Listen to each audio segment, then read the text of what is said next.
Olá, meu amigo, minha amiga. Estamos de volta com mais um Portal do José, em mais um começo de semana, já com acontecimentos muito importantes. No entanto, existe um em especial que os grandes veículos de comunicação não estão fazendo a cobertura adequada, apesar de terem elementos, terem estrutura para isso. Me refiro especificamente ao fato de termos hoje, ainda nos Estados Unidos, delegados da Polícia Federal do nosso país recolhendo mais provas, lapidando uma série de situações que incriminam ainda mais a figura do ex-presidente da República e das pessoas que estavam no seu entorno. Isso não é notícia? Pois bem, como eu disse a vocês, todos nós sabemos que essas grandes empresas de comunicação têm correspondentes lá, né? Poderiam estar trazendo essas informações para o povo brasileiro, porque se elas não são enfatizadas, as pessoas acabam esquecendo que nós tivemos aqui um ex-presidente larápio, no português claro, um ex-presidente ladrão, porque não dá para dourar a pílula, não. Alguém que subtrai algo que não lhe pertence, nós vamos dizer o quê? Que é um surrupiador, é uma pessoa que fez uma apropriação indébita, fortuita, alguém que descuidadamente levou coisas que não lhe pertenciam. Não dá, né? Eu comentei com vocês que logo quando a figura do inelegível saiu do Brasil fugido, evidentemente ele pensava que as coisas ficariam muito mais graves para ele instantaneamente. E, portanto, ele fez uma limpa nas suas contas bancárias no Brasil, mandou dinheiro para os Estados Unidos e levou uma muamba discordando, ou desprezando, né, melhor dizendo, qualquer tipo de princípio ético e moral, já que ele nunca teve hábito de seguir esses princípios. E mais do que isso, violou as normas jurídicas e deu uma grande banana porque ele achou que, de fato, ia ficar complicado ele voltar para o Brasil, porque as situações criminosas dele certamente seriam levantadas.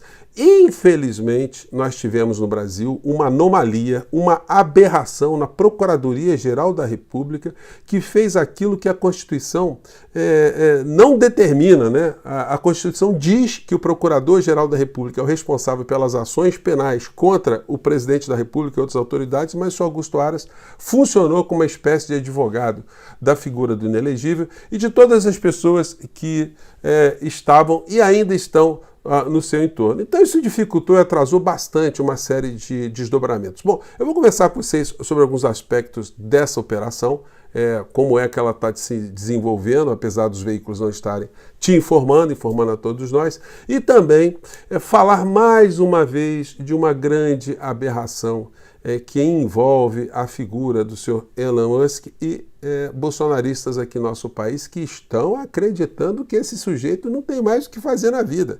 Ele vai ficar se preocupando aqui com o Bolsonaro, com o clã Bolsonaro, com as contas de criminosos aqui no Brasil, como se ele não tivesse coisas mais importantes para fazer, né? Bom, antes de mais nada, antes de entrarmos aqui nos nossos temas, quero convidar você que está chegando agora, o nosso portal ainda não nos conhecia, para que você se inscreva aqui conosco, conheça também os nossos outros vídeos. Se você gostar, compartilhe, recomende, não se esqueça. Dê o seu joinha, mande seu comentário, se puder, se inscreva também no nosso clube de membros. Você que é muito bem-vindo e muito bem-vinda. Bom, vamos aqui aos temas, né? Bom, os jornais noticiaram até durante um período, né, essa situação que eclodiu. Polícia Federal vai aos Estados Unidos para investigação de venda de joias por Bolsonaro. Gente, eles estão tendo o apoio da Polícia Federal norte-americana, né? O FBI. E isso não é pouca coisa, não. Nós todos já sabemos que as práticas de crimes foram reiteradas, não foi por outra razão que logo quando ele fugiu do Brasil, com 2 aeronaves, muita gente não sabe disso, uma aeronave foi na frente como uma missão precursora, assim que os militares tratam, né? E depois foi a segunda aeronave levando o Bolsonaro e toda a muamba que ele estava transportando, né, ou subtraindo aqui do nosso país. Na época, eu salientei aqui, ele era tão mal intencionado que ele não divulgou que ele sairia do Brasil. As suas redes sociais estavam sem saber que ele iria fugir. Obviamente, nós aqui no nosso portal, diante de muitos indícios, nós cravamos aqui que ele iria fugir e foi o que aconteceu. Logo na sequência, eu fiz uma representação junto à Procuradoria-Geral da República denunciando que era absolutamente ilegal a utilização dessas aeronaves para fins pessoais e, sobretudo, fins criminosos, como se comprovaram mais à frente. Tudo isso está sendo cada vez mais montado pela Polícia Federal para que não haja a menor possibilidade da criatura, do inelegível, usar algum tipo de argumento que faça com que ele escape dessa história, né? Não foi por outra razão também que Mauro Cid foi retirado da cadeia, de onde está cumprindo lá as medidas iniciais, né, para ser levado para a Polícia Federal para ajudar em mais algumas informações que estavam sendo transmitidas online numa conferência dos delegados da Polícia Federal do Brasil com os agentes da Polícia Federal norte-americana, o FBI. Então, mais elementos para colar esse quebra-cabeça, montar esse quebra-cabeça, foram colocados a partir de então. Agora, como eu digo a vocês, né, por que os veículos de comunicação não informam isso? Porque a figura do inelegível continua circulando por todos os lados, como se não tivesse nenhum problema com ele, né? Fosse a pessoa mais impoluta. Isso é falta de informação e isso não foi um esquecimento dos grandes veículos de comunicação, não. Sempre houve interesse de preservar uma certa insanidade aqui no nosso país para desviar a atenção sobre os principais assuntos aqui. Porque quanto mais a gente tiver clareza de situações concretas da nossa realidade, mais a gente pode se movimentar e se mobilizar, né, para ajudar a encaminhá-las ou ajudar o governo a mudar alguma coisa ou incentivar o governo a mudar algumas situações muito importantes. Bom, matéria da BBC News, Brasil. Jorge Bolsonaro, os argumentos da Polícia Federal para a operação que mirou assessores do ex-presidente. Então tá rolando, gente. Não tem escapatória, não tem como isso ser revertido. E o Bolsonaro, ele se comporta, tentando ludibriar as pessoas que o seguem, como se nada tivesse acontecendo, né? Me vem à mente algumas imagens, né, de alguém que está, por exemplo, no corredor da morte, mas como ele está podendo circular na cadeia, então ele vai fazendo aglomerações, e vai comemorando, e vai juntando as pessoas se vestem com roupas das cores daquele que está no corredor da morte, ou então alguém que está indo, por exemplo, ou estaria indo para a guilhotina e comemorando antes de tomar a lâmina fatal, né? Tem muitos filmes que retratam isso. Esse filme aqui eu não posso passar, mas dá para ver aqui situações como essa, né? As pessoas, aliás, era um negócio curioso porque essas cerimônias de guilhotina ou de guilhotinar alguém, né? Elas eram quase um acontecimento, né? A história mostra que as famílias iam para essas execuções, né? Negócio totalmente macabro, né? Enfim, como são macabras algumas dessas criaturas que estão nas redes sociais. Poderia colecionar aqui com vocês, ou reunir, dezenas e dezenas de canais que têm títulos com esse tipo de perspectiva aqui. Fedeu de vez, agora sim, Musk fez Alexandre de Moraes se defecar. Vejam só o nível, né? E a gente vai vendo várias criaturas, e o principal deles, né? O senhor Malafaia, que deu uma sumida depois dessas últimas presepadas todas que ele fez, chamou os comandantes do Exército, Marinha Aeronáutica para renunciarem, e que o Elon Musk ia isso, o Elon Musk aquilo, que ia salvar o Brasil, coisa e tal. E aí vem o vídeo que ele gravou, né? O desespero com as denúncias de Elon Musk. Cadê os senadores? Gente, é a situação mais bizarra, né, do mundo. Como eu disse a vocês, o senhor Elon Musk tem mais do que fazer do que ficar colado com o Bolsonaro, o senhor Gilson da Sanfona, o sanfoneiro macabro, os assessores de Bolsonaro, o Dudu Bananinha, o velho da Van, sei lá, a gente pode, a Damares Alves, a senhora Michele, a gente pode juntar aí um rol muito grande de pessoas.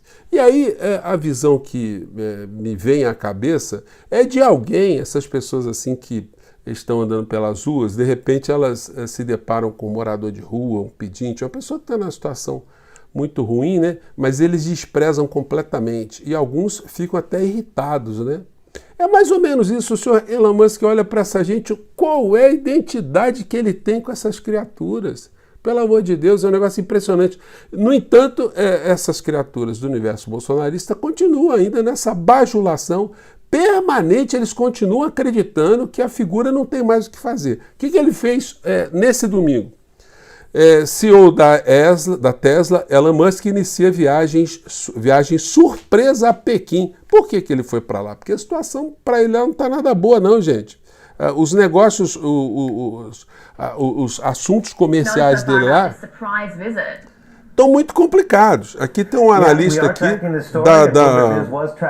do canal Bloomberg, que cuida de economia, né? E eles dizendo aqui, ó, o Musk fez uma visita urgente à China, porque lá é que está a sua maior empresa da Tesla, o maior fabricante, né, de automóveis dele está ali. Só que é o seguinte, está tendo uma feira de automóveis agora em Pequim e os chineses já deram alguns passos adiante em algumas tecnologias que ele não está conseguindo acompanhar. Então, a tendência é que a empresa dele, em termos de concorrência, seja absolutamente ultrapassada. Isso já começou a acontecer. Não foi por outra razão que a criatura está demitindo muitos trabalhadores na sua principal fábrica, tanto na China como nos Estados Unidos, porque a demanda caiu.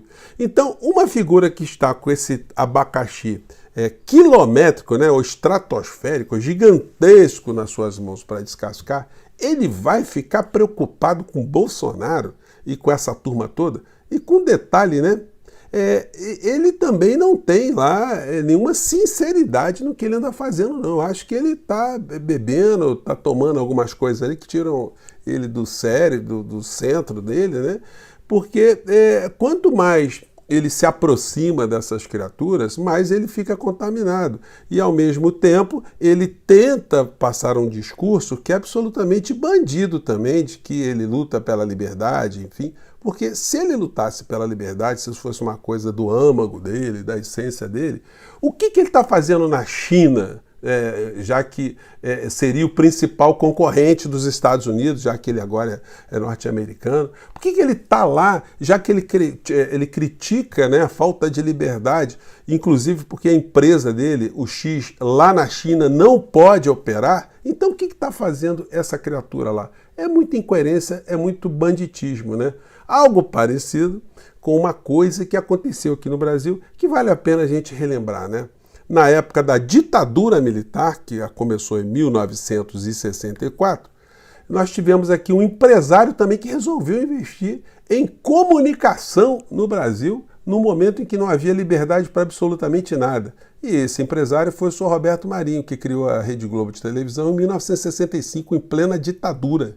Ele também estava preocupado com liberdade de expressão.